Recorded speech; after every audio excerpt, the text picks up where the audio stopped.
Today, he will share his valuable insights on the critical role of technology in building climate resilience. This time the context is climate.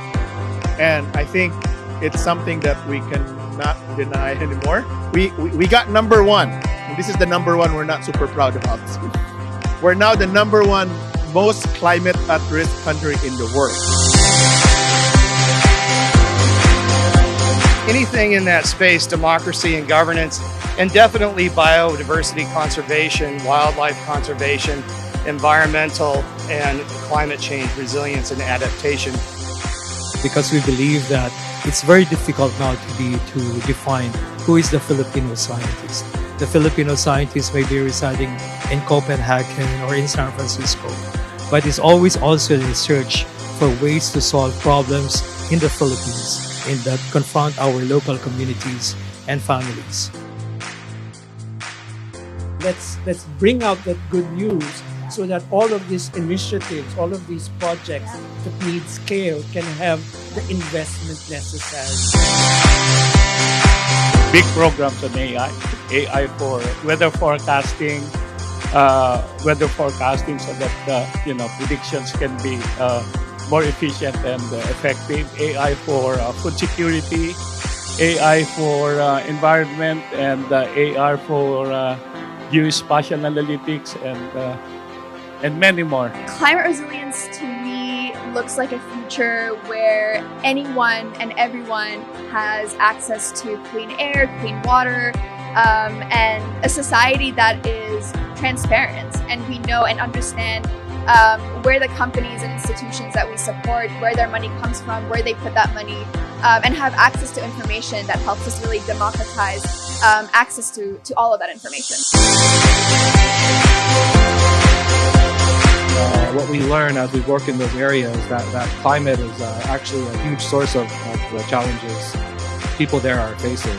Again, what I love about climate opportunities is that you have a ready buyer. As an example, in the Philippines, local government is supposed to spend 3% of their budget on disaster readiness.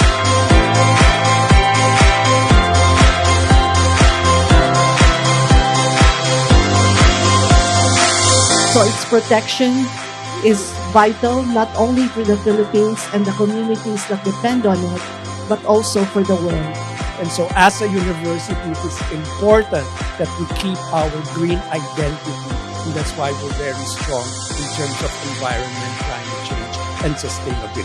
Media is its own institution that needs to be heavily invested in, and it's a great tool for all of these other institutions to come together and collaborate and be able to communicate with the general public as well.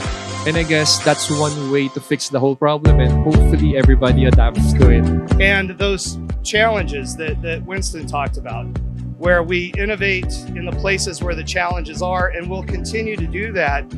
But as we move forward, we recognize that humanity is facing a number of global threats. And we are asking help from the private sectors, from entrepreneurs, to help scale up the research so that when that day comes, we will be able to have still corals that will be living and staying with us for the next generations to come. That's why we decided at Chemonics International to make this pivot from doing the work we do and continuing the work we do at local community and country levels, but moving towards something that is more scalable to meet the needs of everyone around the world.